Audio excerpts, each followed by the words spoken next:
Hey everybody, it's Dr. Mandy here with Marilyn. Some of you may have recognized the name. She's our IC Healer admin. So I've known Marilyn for a pretty long time. It's almost 2 years now, right? Yes, that's right. Yeah, since 2019. Wow. So Marilyn came to me because she obviously had bladder issues. And so she hired me and worked with me and did the root cause investigation. And we found some interesting things and worked through them. And she's happy to say that she was able to put her IC into remission. So we're here to talk about Yes. this. And Marilyn actually took it upon herself afterwards to go into health coaching and fitness. So now she's actually doing her own little business in the fitness and health industry herself. So, she was inspired to do that, which is awesome. I always love seeing people, take charge. I mean, one of the best ways to take charge of your health is to actually help other people. So, Yes. yeah, it keeps you motivated. So let's start with a testimonial. So let the listeners know, like, how did IC Healer help you? And then when you do that, talk a little bit about how your symptoms started. Yeah, sure. So thanks for having me here, Mandy. Sometime in 2019, I noticed that I would have painful urination. And at first, I thought it was UTI, but I keep on getting negative tests. And so it wasn't. And I couldn't really figure out what it was. I did know that I had some autoimmune issues because I had a leaky gut and as well as other things going on with my body that I was somehow able to put into remission with the help of a naturopath that I had been seeing when I lived in Hong Kong. And so I consulted her and she told me that I think your SIBO is back. And so she put me on some remedies, some herbs, and all that. But this was just communication online through a video call or through email. So she really couldn't give me her best expertise. Meanwhile, I was still continuing to feel awful. Like, it just wasn't going away. And I wasn't going to accept that. I knew that there had to be a solution. And because of my experience with natural medicine and functional medicine, I knew that this was the best way to go. And so I went on to Google and I typed in functional medicine doctor, interstitial cystitis, or something like that, right? And Bandy's name came up, and it was the best thing that ever happened because she knew what she was talking about, not just as a doctor, not just as you know, a functional diagnostic doctor, but also because she herself has gone through this. And so that was the start of our working relationship. Yeah. Google. The second time somebody said they found me on Google, and I'm like, but I know that I'm not on the first page. So I'm glad to hear that I showed up because now I'm working on the SEO on that because that's one of my things on my list for this year is to get on the first. It worked. I'm glad to hear that. So, Right. well, that's really good. I'm glad that you found me. And Marilyn's in the Philippines, guys. So you guys are listening. She's not even in the US. She's in the Philippines. We were able to do what we needed to do remotely. She is 12 hours away. She is literally 9 p.m. right now, and she's doing this for us. Right. Thank you so much for your time. But we were able to get the labs over there. So, so those of you listening who are international and you're wondering how, I can help you, we can. I'm remote. I'm a remote practitioner, and I have labs that, we can ship internationally. Like Great Plains Lab has a great international relationship. So anything from Great Plains, like the oat and the mycotoxin test, which I like to do, and then the HTMA is just hair. So that's easy. You don't need any specimens. It's only really blood work that we would need. And I believe DHA Labs that I work with also does blood work internationally. I think they have affiliates internationally. So don't worry about that. If you're overseas, it's still, you can still do what she did. So exactly. Tell them why they need to investigate their root cause. I hear this a lot. When I did my survey, that was a lot of the questions I got from the survey on what you want to know. They want to know their root cause. So why do you think they should find their root cause rather than just take medication? Yes, I can explain that very well from experience. I unfortunately I had to learn the hard way. When I was in Hong Kong, this was way back sometime in 2016. I began feeling all these symptoms like tingling in the body and all that. And I had to go through so many doctors who didn't know what it was. I even had to get a brain MRI, and they were saying, oh, you might have MS and, you know, fibromyalgia and things like that. And I was just frustrated and anxious, maybe terrified, because I couldn't understand what was going on with my body. And the only thing that was really able to help me was a functional medicine clinic and a naturopath who really took their time to look for the root cause. And prior to that, I had gone to a neurologist, I had gone to a rheumatologist. I saw so many doctors who really just, you know, sometimes they said, oh, that's all in your head. Or sometimes they say that, you know, they'll just give prescription medicine to take care of the pain or take care of the symptoms. But that really didn't resonate with me because I said, I don't want to be putting like, you know, a mask over this and just like a band-aid over this, but not really getting to why I'm feeling this way and not really curing it, right? I wanted a cure, I wanted remission. Right. And so I had to learn the right way. And so fast forward years later, when I began feeling interstitial cystitis symptoms, I knew that I just had to get to the root cause. Right. And it's just so important because if you don't, then it's just going to keep on coming back. You're not going to get to the bottom of it, and it's going to get much, much worse. Well, that's an interesting conversation to have. I will tell you, I had IC for at least 10, 12 years before I started to do my healing journey. And I do have damage in my urethra that's not repairable. I have irreparable damage, yes. People ask me all the time, well, where are you with your IC healing? I'm about 99% healed. Well, what's the 1%? The 1% is I have some kind of growth or some kind of scar tissue in my urethra from all the inflammation that I had for 10 years. I can't repair that. Well, maybe I'll do stem cells. I did think about doing stem cells. That is on the plate. But again, what I always want the younger people listening or people who've only had IC for a year or 2 years to understand this isn't just going to spontaneously go away. It's only going to get worse over time because with an autoimmune condition, you know yourself, the tissue damage continues to pursue. And if you don't address it, it's going to be not repairable at some point. Right, great. I'm so glad I found you at the right time. And yeah, you know, this is the best thing that you can do for yourself. Get to the root cause. Get with a program and consult with a functional medicine doctor, a doctor like Mandy who knows what she's doing and who knows what you are experiencing. It's really a different level. And when I read your testimony about how you had IC, I knew that you were the right fit for me because I wanted someone who understood the pain that I was going through. I wanted someone who understood how, you know, how apprehensive and how nerve-wracking it was to have to go to the bathroom and pee, right? And at that time, I remember we were going to Europe. We were on a long flight to Europe, and I hadn't met you yet, and I just said my prayers. Like I just kept on praying that please don't let me go to the bathroom every 5 minutes. You know, please don't let it hurt. And it worked. And so when I got back from that trip, I really said, oh, I'm a mom. I want to be a good mom. I can't have this pain. I want to be a good wife, and I just can't live like this. I knew that it wasn't going to work, and I wasn't going to settle. Thank you. And so I searched. The mom. Yes, it's so important. Let me tell you how much time I lost with my family. I will never get it back.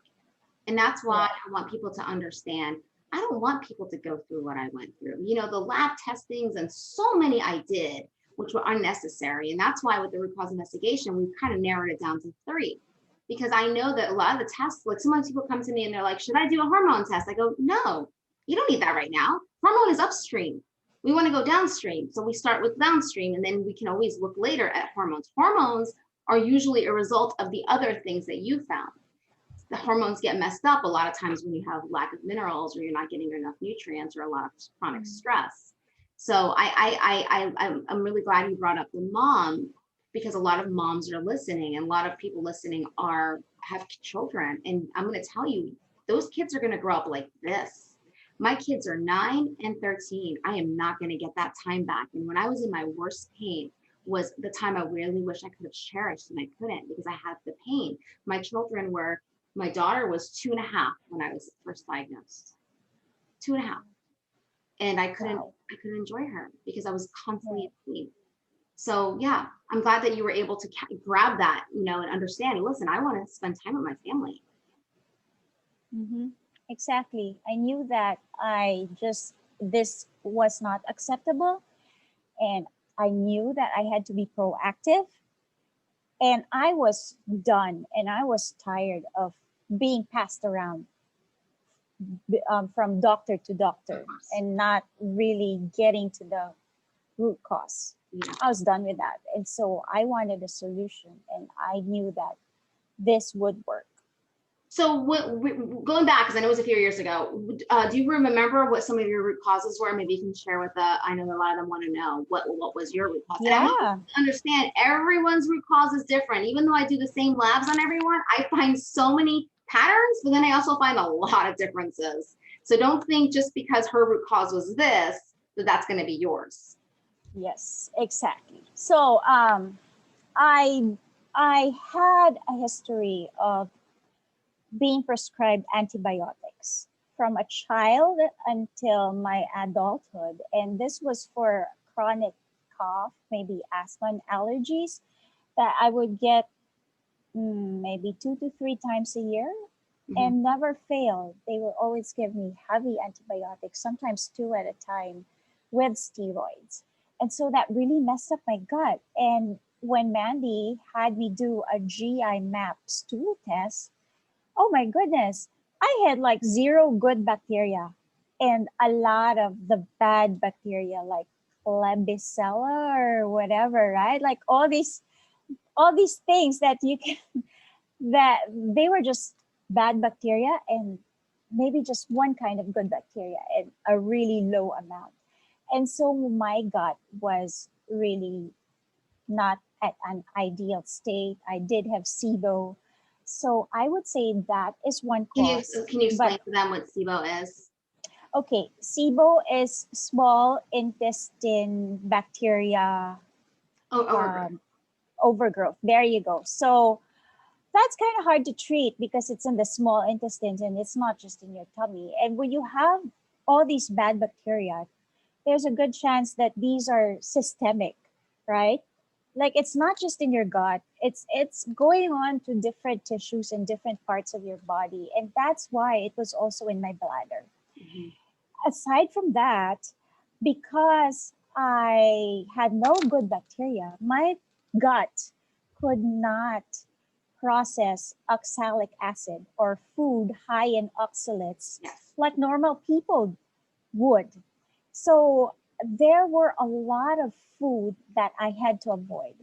High oxalate foods are commonly, it's funny because these are things that you think are healthy and good for you. The like irony behind almonds. Yeah, like almonds, spinach, kale, celery, and all these things. But it turned out that my body just could not process that. And whenever I ingested these or ate these, oh my goodness, I would have a flare up, right? Like the pain would just be there.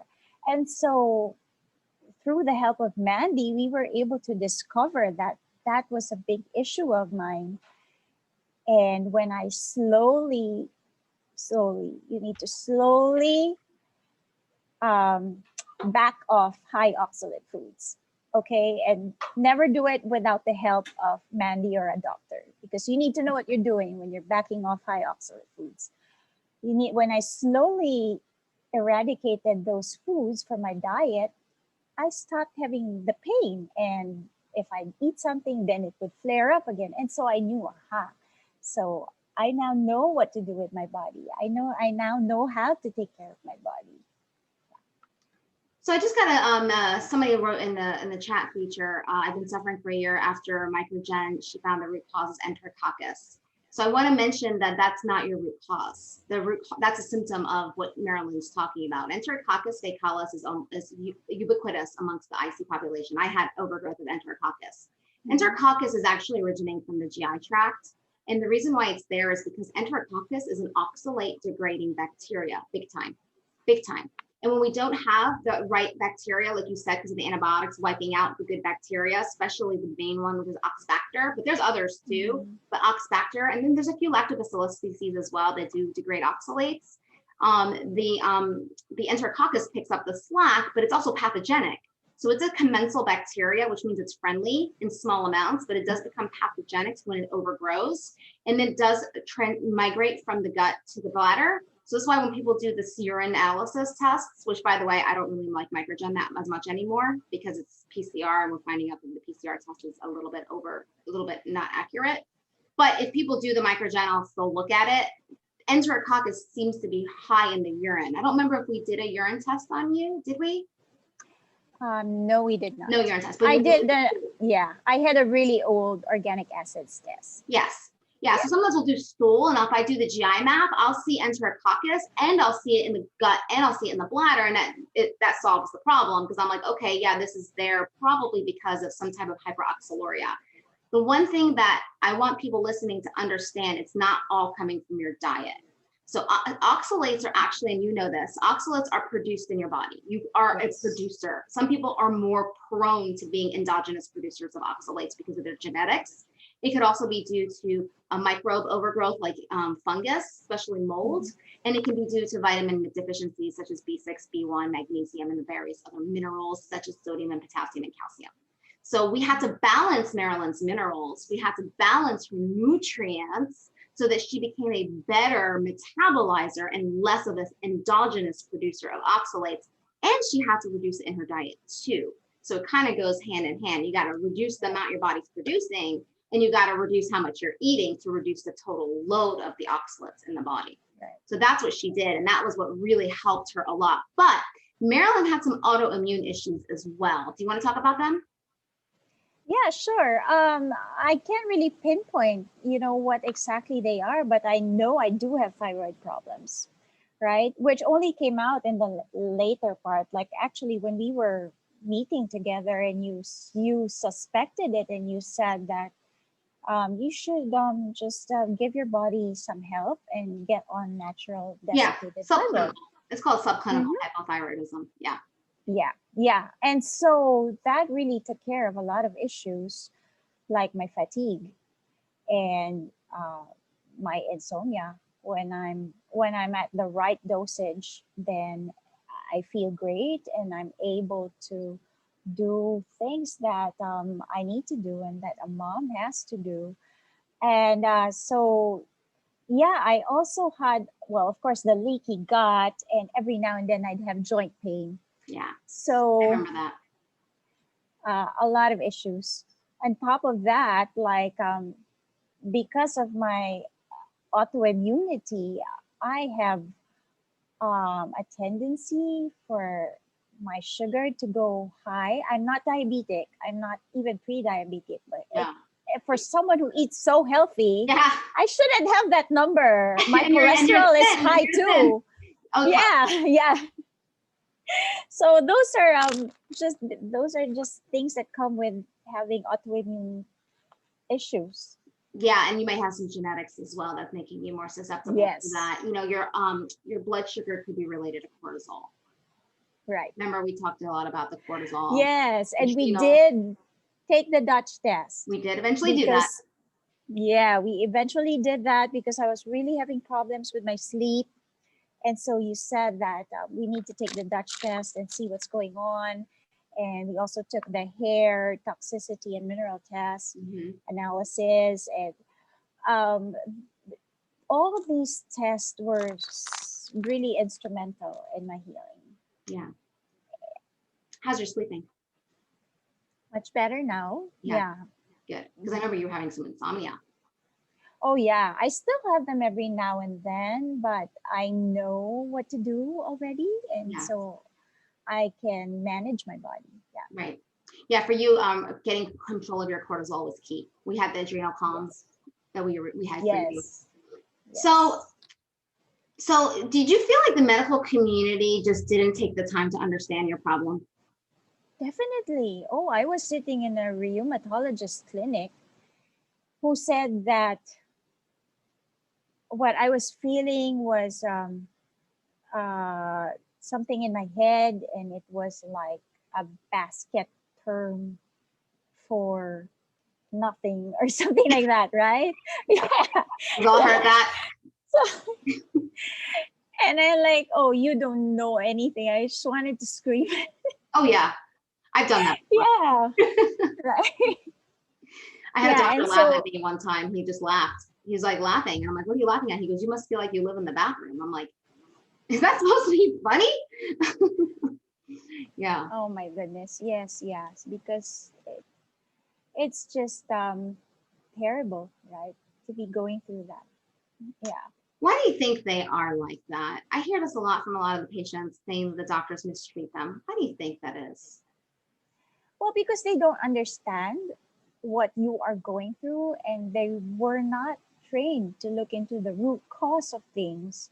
And you know how doctors have specialties, like you have a rheumatologist, you have a neurologist, you have a cardiologist, and their focus is just on a particular organ. Whereas functional medicine looks at the entire body, and they see and they kind of know that, oh, the gut is related to the brain, and your cortisol is related to your blood sugar and things like that. But unfortunately, that's just how it is.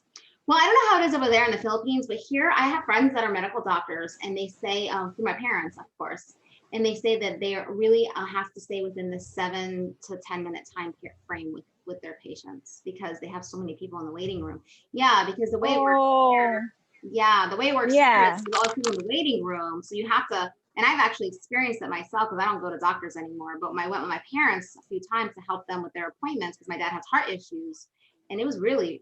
I mean, I literally felt like it was like done. And I kept trying to pull the doctor back in and wait, I'm not done yet. You know what I mean? And it was really like, what's going on here? Like, did you even have a moment to get to know who I am? You know what I mean? So that's part of the problem is the system here. And I don't know if the Philippines is the same. No, it's the same in the Philippines. If they know you well, then there's a little bit more of a relationship going on. But I tell you, I've been to a doctor in Hong Kong, and you know how they don't write anything anymore, and everything is systemized in their typing. Yeah. And so he was interviewing me for a good 5 minutes and typing everything that I was saying, and he was asking me questions. But even after he was typing, he never looked at me. Oh, I know. That's what I happened. found that awful. I found it like horrible, right? Like, yeah, that was my dad's okay, too. write a prescription and go. Yeah, they don't give eye contact. I feel like they feel like they don't want to connect with their patients because they're not going to have enough time to, because then it's gonna make them go over their 7 minutes, and then they have all those people in the waiting room. That's just terrible. Yeah, you know, that's terrible. That's why when people ask me like, why are you charging so much? You're so expensive. And I'm like, do you know how much time I spend with people? Like, just to review a couple labs, 4 or 5 hours, you know, at least, because I can't. And like, I've had people say, you know, like even Terry was like, can't you just find patterns? I go, yeah, but everyone's so unique that even when I have the patterns, I still have to research stuff because I'll see something new. And I'm like, ooh, I've never seen that pattern before.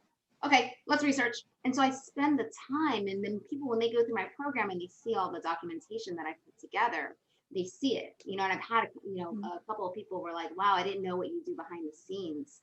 And there is a lot of behind the scenes, which doctors just don't have time to do. Could you imagine if a doctor had 30 patients a day? Okay, let's just say they had 15 patients a day, that they had to go behind the scenes with each one to research more for them. They would never have a life. When would they have time to do that? because that's the Right. system. Whereas here in IC Healer, I see less patients, but I spend more time with them. Right. That's how I Yes. do it. And I think some functional medicine doctors are starting to do that. The one doctor I interviewed, They are. there's one doctor I interviewed for the oxalates. He's on my YouTube page. He said the same thing. He said, ever since I left the conventional practice, I decided to see less patients, but spend more time with them. That's what he does. Right. So he only sees maybe 3 or 4 patients a day. That's it. Yeah. But he spends Right. 2 hours with them, you know, like reviewing their Yes. case, researching. And that's where the system is flawed, in my opinion. And maybe Right. maybe it'll get better, maybe it won't. But you know, that's the unfortunate truth, which is why, you know, when we talk about, you know, getting to your root cause, you're gonna have to find somebody who has a system built in where they can spend time with you. You know, so speaking of healing, so tell the listeners how healing is a journey, because I think sometimes people think it's going to happen overnight because we're used to that with medication, right? You take medication and in a couple of days you feel better. But in this way, it takes time. Like for me, it took me maybe 2 years really to get from here to here. So my pain was here and now it's down here. It took me 2 years. So can you explain that? Yeah, because there's so many things going on in our body, and everything is sort of interconnected. Like, you know, like I said, the gut is connected to the brain, and doctors didn't know that before. It's only now. Is it the HPA axis? Yeah. And so all of these are connected together, and when you sort of deal with one problem, it's a slow process, because what we want to do is we want to get to the root cause. Right. And so we want to be able to renew the cells. So if you think about it at a cellular level, that's really deep, and that's just not going to happen overnight. You need to remove what's bothering you, remove the toxins, then you need to detoxify your body, then you need to reinoculate and put in the good bacteria and stuff like that. Then you need to repair. There's a process to it. And so it is expected that there will be ups and downs, but you just need to stick to your plan because you have that goal in sight and you know that this is a better method.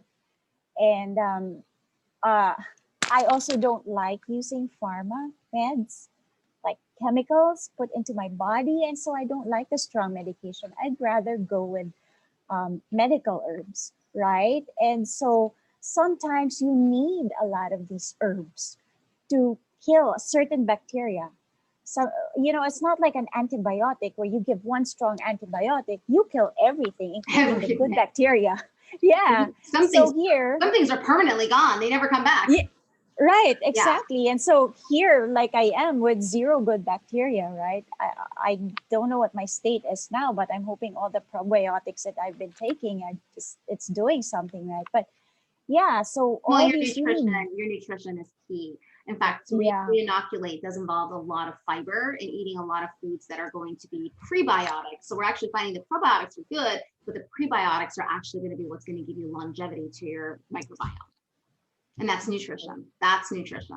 Yes, you know, there you go. Yeah. You know, my mom always like she's coming around and embracing all this. Like she's very Western. She's very Western, but she's starting to, you know, come around to it. And one of the things she says to me is, well, all these supplements and herbs I'm taking, how do I know they're safe? And I will tell you that there are very, very few published things that show that vitamin supplements are causing harm, because it just doesn't exist. And there might be one random person who may have overdosed on a vitamin, right? But with drugs, there's a plethora of data on harm. Look at what Almiron is doing to people. Yes. The eye. Yeah. I mean, the damage, and some of the damage we don't even know. It's long term, like liver damage, kidney damage. You know, like some of the statins can really cause muscle damage, and you don't know until you're on it for a few years. So I'm with you on that, sister. Like, no drugs here. I don't take anything except for thyroid meds. I still do take my thyroid meds. Right. Yeah. The nature of thyroid. So did your friends and family support you with all this? Yes, definitely. Yeah, it took them a while to also understand what I was going through, but my husband was supportive and said, yeah, go consult with her and do what you need to do. My parents were understanding and patient. But, I don't like people fussing over me. And I just like to, I hardly say when I'm in pain, but Yeah, maybe they can tell I'm tired or yeah. something like that. But overall, yeah, it's kind of hard to get that support. And so it's important that you communicate and that, yeah, you can have Mandy talk to them and explain to them what you're going through if it need be, but it's very important. I've had a few patients who would come in with their spouse in the Mhm. meetings, which I welcome, totally welcome. Bring your spouse, bring them along. I used to bring my spouse when I went to my functional doctor when I was getting better. Yeah. So I do say bring your spouse, and I've had some meetings with other people's partners to explain to them what they're going through, especially with women, because their intercourse is very much involved with this. Mm-hmm. And when the women are in pain, intercourse is hard, it's difficult. And one of the things that I like to talk to, the husbands with is, there's a way to approach, when a woman's a little uncomfortable, there's other ways to be intimate. And those are conversations that are very important, because I think that, it can cause a lot of stress when, the other person isn't totally understanding what's going on inside that person's body. And it may Mm-hmm. be perceived that they're maybe neglecting them, or they don't love them, or they don't, want to participate in intimacy.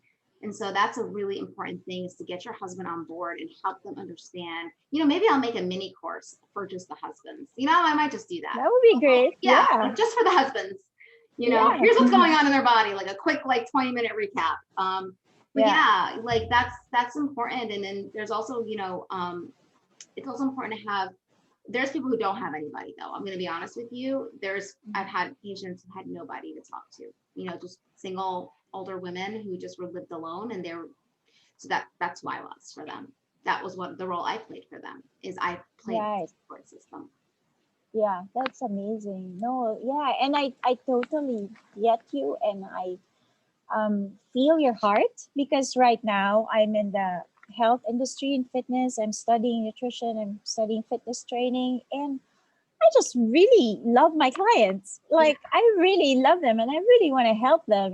So I see that in you, and I felt that with you, oh, thank and you. that's so important. I know, it's true. I mean, the thing is Mhm. because I know the pain and suffering, and I think that's where Yeah. a lot of the doctors are a little cold, because unless they have somebody at home with IC, although men do get IC now. I mean, I had male clients, so they do get. Really? Wow. Yeah, I had a handful of male clients so far. This disease is, I say it's spreading. I think it's growing. Like, I think more people are getting it. I think it's going more into men now and children. Yeah. Oh gosh. Yeah, Yeah. children too. Yeah, because think about it, leaky gut, right? If that's the main thing, Right.